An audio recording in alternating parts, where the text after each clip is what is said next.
बिस्मिल्लाहिर्रहमानिर्रहीम। स्टूडेंट्स, आज का जो टॉपिक है वो है life cycle of bacteriophage. Life cycle of bacteriophage. Bacteriophage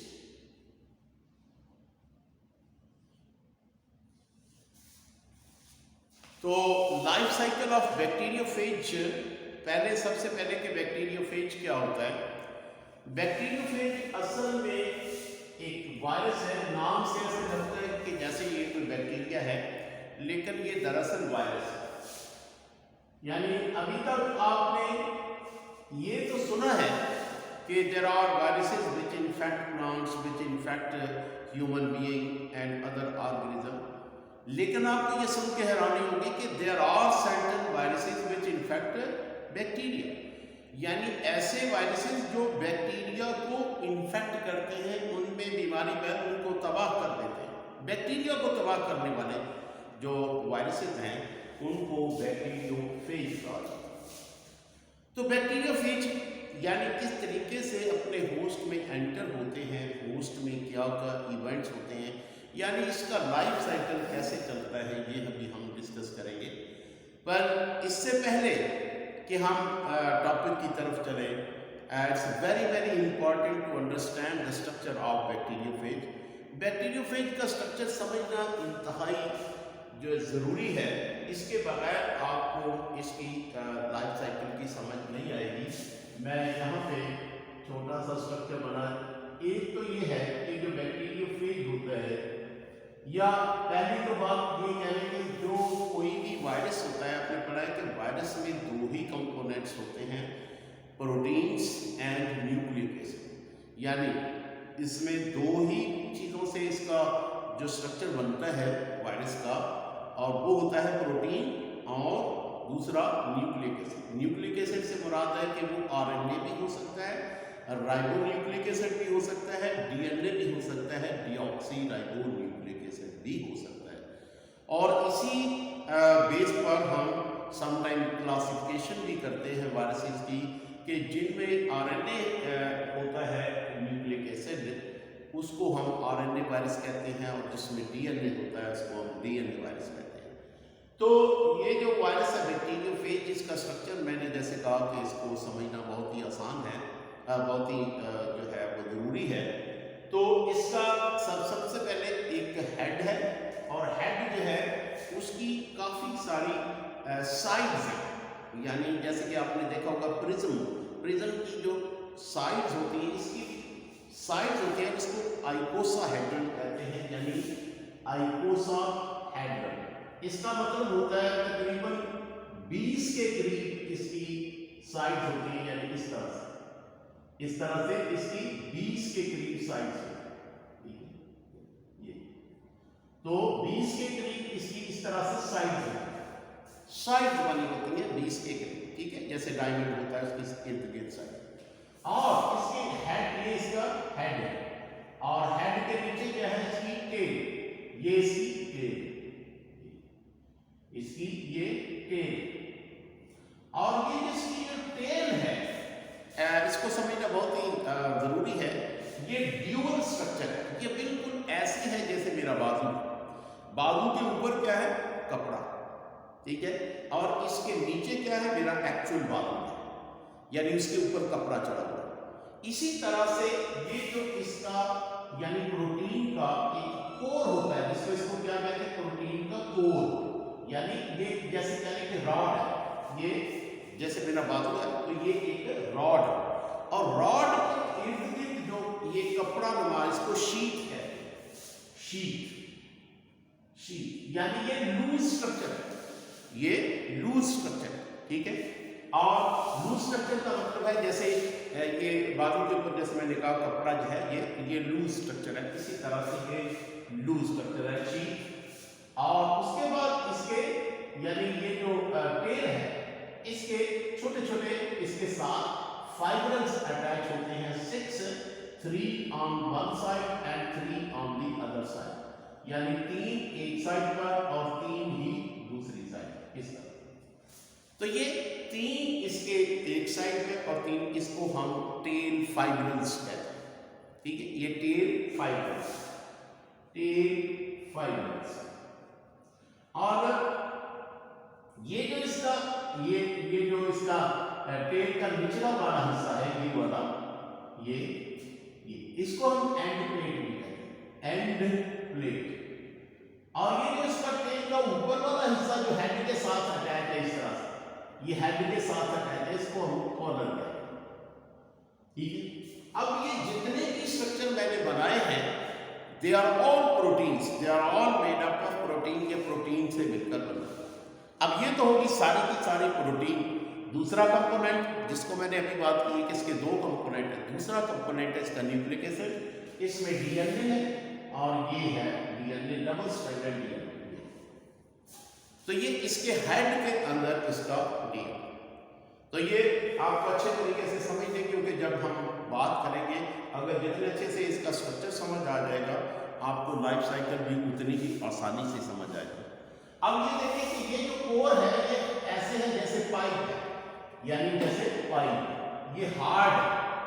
ठीक है, और इसके इर्द गिर्द जो है ये इसके इर्द गिर्द है, ये क्या है, ये शीट है, ये भी प्रोटीन की ही बनी हुई। ये है स्ट्रक्चर इसका बैक्टीरियोफेज का। अब हम बात एक्चुअली करेंगे इसके लाइफ साइकिल की। तो इसका जो लाइफ साइकिल है बैक्टीरियोफेज का, इसको हम मुख्तलिफ फेजेस में डिवाइड कर लेते हैं ताकि इस टॉपिक की अच्छे तरीके से समझ आ जाए। तो पहला जो हम इसका जो फेज है उसको हम कहते हैं एड्सॉर्प्शन, और इसको हम एड्सॉर्प्शन के साथ के अलावा इसको हम लैंडिंग भी कहते हैं, लैंडिंग या समटाइम लैंडिंग को अलग रखा जाता है, एड्सॉर्प्शन को अलग, लेकिन ये दोनों एक ही टॉपिक हैं, एक ही है। अब देखिए इसमें क्या है कि ये फर्क है, हमारे पास एक बैक्टीरियोफेज है, बैक्टीरियोफेज कह रहा हूँ, एक बैक्टीरिया है, और ये बैक्टीरिया जो है ये बेसिलस बैक्टीरिया, इसलिए मैंने इसको रॉड शेप बनाया है, यानी तो ये बैक्टीरिया है और ये इसके साथ, यानी ये जो बैक्टीरिया की ऊपर सेल वॉल, ठीक, ये बैक्टीरिया। अब ये वायरस जिसको हम बैक्टीरियोफेज कहते हैं, सबसे पहले आके इसके ऊपर लैंड करेगा, सबसे पहले इसके ऊपर आके लैंड करेगा, यानी ये वायरस आया आके इसके ऊपर जो है वो लैंड करेगा, ये वायरस आके इसके ऊपर लैंड करेगा। अब ये जो वायरस इसके ऊपर लैंड किया, तो ये जहन में रखें कि वायरसेस आर होस्ट स्पेसिफिक। ये यानी वायरस जो रहता है ये होस्ट स्पेसिफिक होते हैं, यानी जिस चीज़ में जो चीज़ उसकी होस्ट है सिर्फ उसी के ऊपर आके लैंड करेगा और उसी में बीमारी पैदा करेगा, किसी दूसरे जो है दूसरे ऑर्गेनिज्म में ये ऐसा नहीं। उसकी वजह क्या है?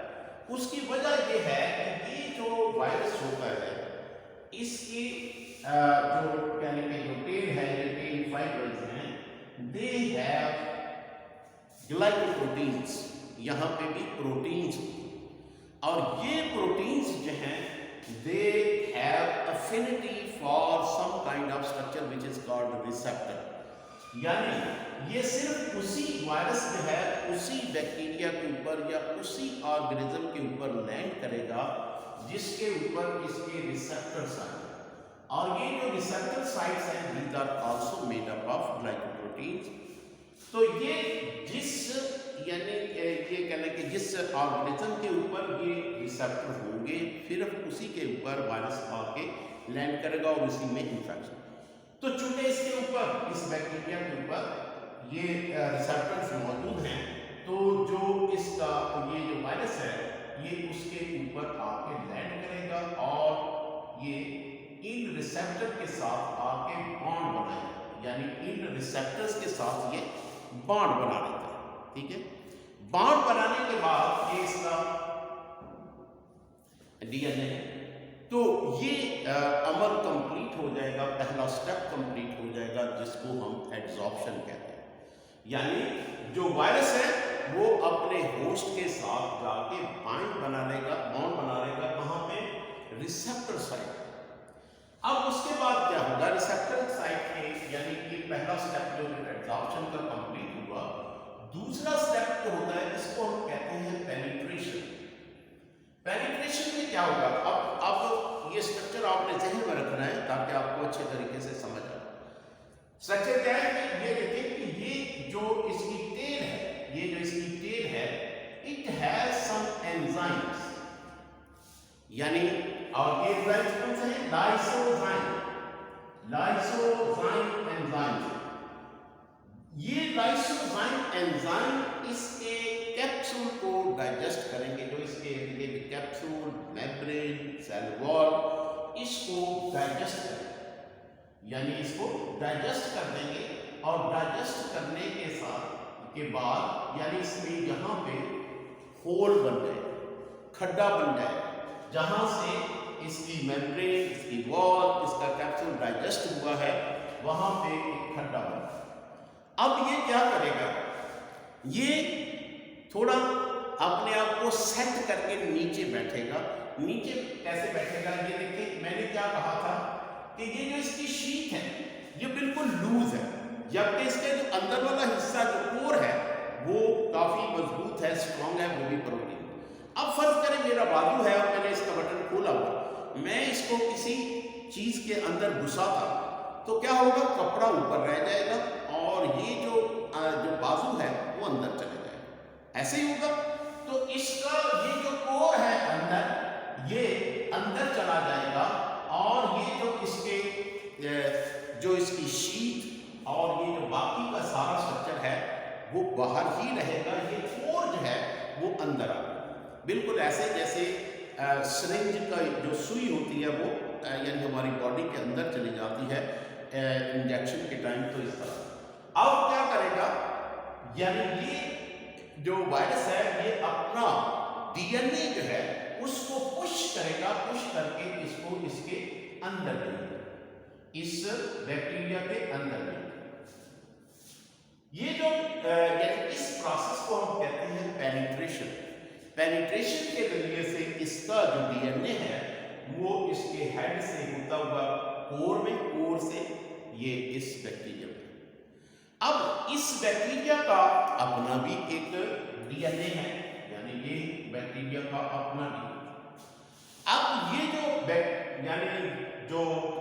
ये जो क्या उसको कहते हैं, जो वायरस का डीएनए है, ये इसको कंट्रोल करने का, इसको अपना गुलाम बना लेगा और इसकी जितनी भी बायोसिंथेटिक मशीनरी है, यानी कि जैसे राइबोसोम्स हैं या दूसरे जितने भी स्ट्रक्चर हैं, उन सब को यरगमाल बना देगा और इसको ये कहेगा कि मेरे लिए फला फला फला फला प्रोटीन्स बनाए। यानी इसको कौन कौन सी प्रोटीन चाहिए, इसको हेड के लिए प्रोटीन चाहिए, इसको टेल के लिए, टेल फाइबर्स के लिए चाहिए, कुछ एंजाइम्स के लिए भी चाहिए, ठीक है। और ये सारी प्रोटीन्स जनाब ये जो है वो बनाना शुरू कर दे। यानी ये जो बैक्टीरिया की सारी मशीनरी जो है वो इसका काम, और ये खुद रेप्लिकेट होना शुरू हो जाए। रेप्लिकेट यानी अपनी कॉपियां तैयार करता जाए, बेशुमार कॉपियां। फिर इसको हम क्या कहते हैं, तीसरा ये जो स्टेप है, इस स्टेप को हम कहते हैं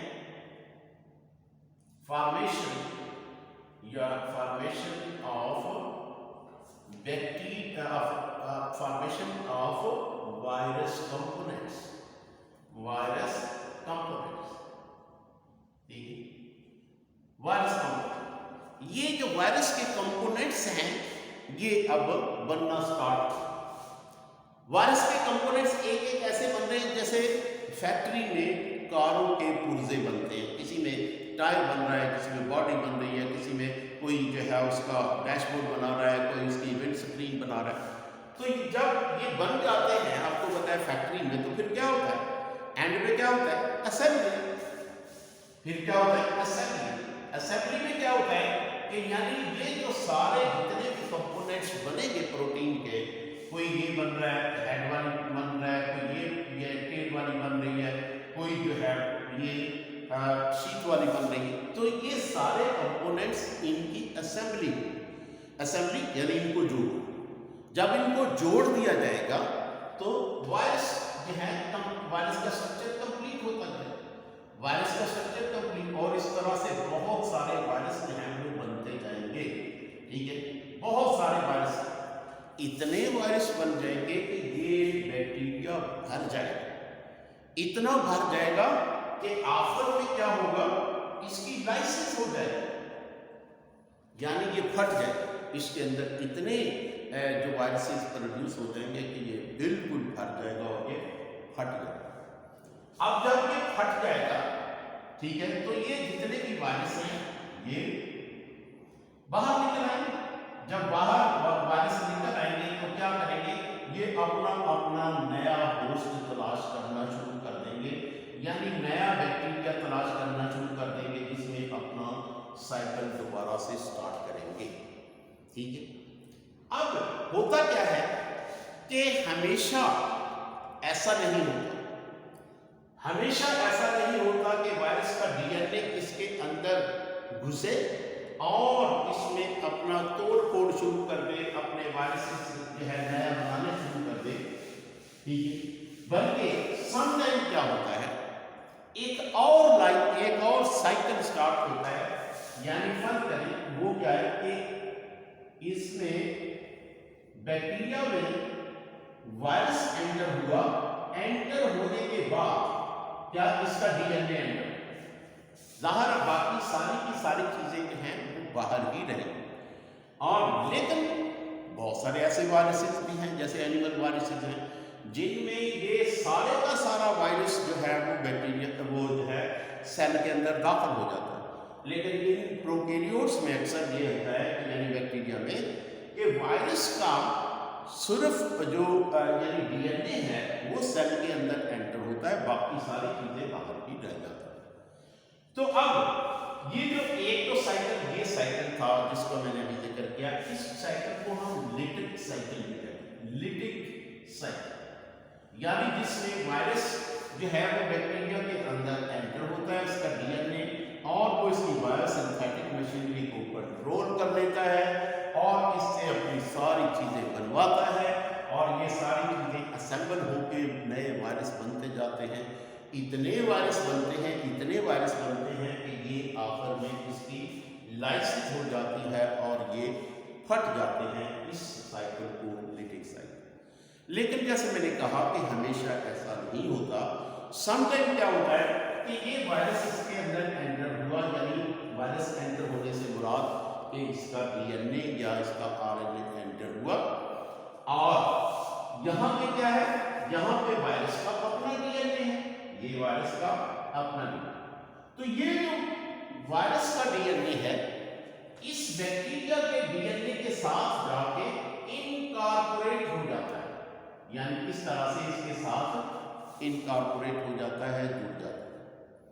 अब इसके बाद ये कि इसको कुछ नहीं कहता, और बैक्टीरिया जो है वो आपको पता है कि बहुत ही फास्ट डिवाइडिंग होता है, यानी बैक्टीरिया में बाइनरी फिशन होती है और बैक्टीरिया जो है वो डिवाइड होता है, और यही जो इसका डीएनए है ये डिवाइड होता जाएगा, लेकिन डिवाइड होकर नए बैक्टीरिया बनते जाएंगे, और हर एक बैक्टीरिया के अंदर ये जो वायरस का डीएनए ये भी मौजूद है, ये वायरस का डीएनए भी मौजूद है, लेकिन वो उसको कुछ नहीं कह रहा, उसके साथ चले जा रहा, वो डिवाइड हो रहा बैक्टीरिया, यानी उसके साथ साथ ये वायरस का डीएनए वो भी डिवाइड हो रहा है।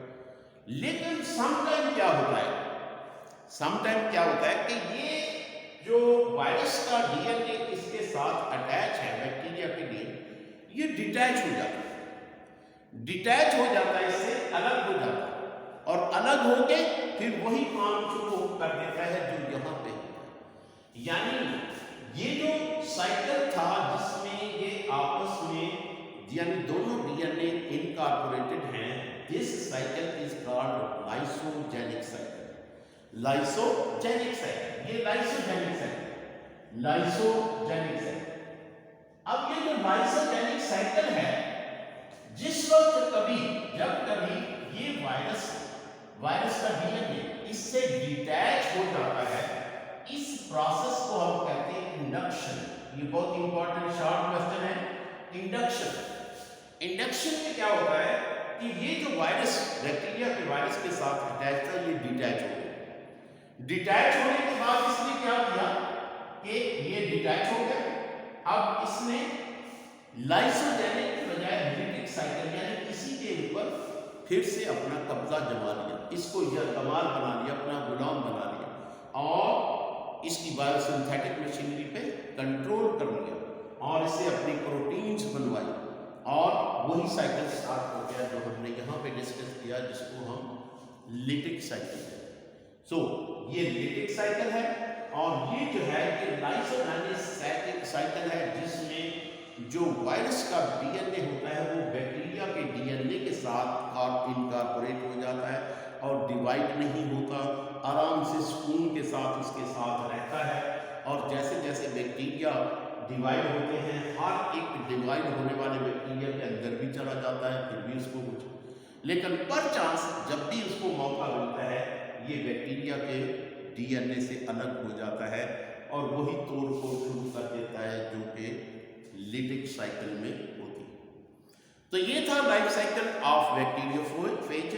होपफुली आपको अच्छे से समझ आ गई होगी। प्लीज़ स्टूडेंट्स इस चैनल को सब्सक्राइब ज़रूर कीजिए ताकि ये इसको आगे, और ये एक और बात है कि इसमें जो अगर वो बेल का जो आइकॉन होता है उसको आप प्रेस करेंगे तो ये जो जितनी भी मैं वीडियोस बनाऊंगा ये डायरेक्टली आपको पहुंचती जाएंगी।